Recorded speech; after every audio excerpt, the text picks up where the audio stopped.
প্রায় শেষ পর্বে এসে পৌঁছেছে সারেগামাপা। জি বাংলার এই গানের রিয়েলিটি শোটি লম্বা সময় ধরে মনোরঞ্জন করেছে শ্রোতা দর্শকদের। সমগ্র বাংলা এবং ভিন রাজ্য থেকেও এসেছেন বহু প্রতিভা।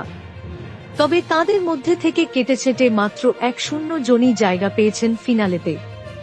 ইতিমধ্যেই সারা চূড়ান্ত পর্বের শুটিং। কারা গেলেন ফিনালেতে, কারাই বা হলেন বিজয়ী? 8 জন বিচারক জুটির টিমে জায়গা পেয়েছেন একগুচ্ছ প্রতিযোগী। কিন্তু ফিনালে যত এগিয়ে আসছে ততই বাড়ছে চাপ।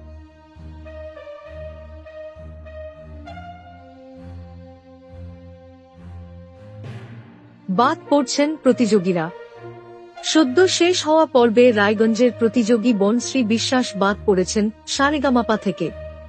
তাঁর কণ্ঠে লোকগীতির সুরে মজেছিল শ্রোতারা, কিন্তু ফিনালের আগেই দৌড় শেষ করলেন তিনি। জানা গিয়েছে, খুদে প্রতিযোগীদের মধ্যে অন্যতম নাম অঙ্কনাও বাদ পড়েছেন প্রতিযোগিতা থেকে। তবে ফিনালেতে গিয়েছেন কারা? তালিকায় রয়েছেন ইন্দ্রদীপ কৌশিকীর টিমের দেশিনী রায়, জোজো জাভেদের টিমের মজুরি। এই টিমেরই আরাত্রিকা সিনহাও গিয়েছে সেরা 10-এ। পাশাপাশি 2 খুদে প্রতিযোগী ঐশী এবং সৃজিতাও জায়গা করে নিয়েছেন ফিনালেতে। অন্যদিকে দুর্দান্ত গান গেয়ে সাই, সত্যজিৎ এবং দার্জিলিংয়ের আরিয়ান 3 জনেই চলে গিয়েছেন grand ফিনালেতে।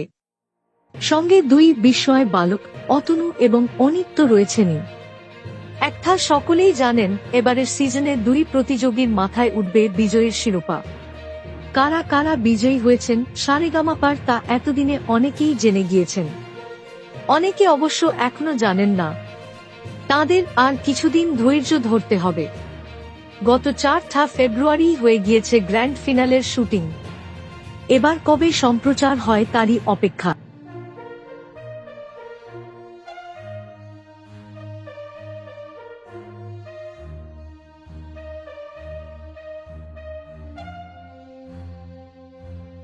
Thank you so much for watching our videos. Please do like, share, and subscribe our channel.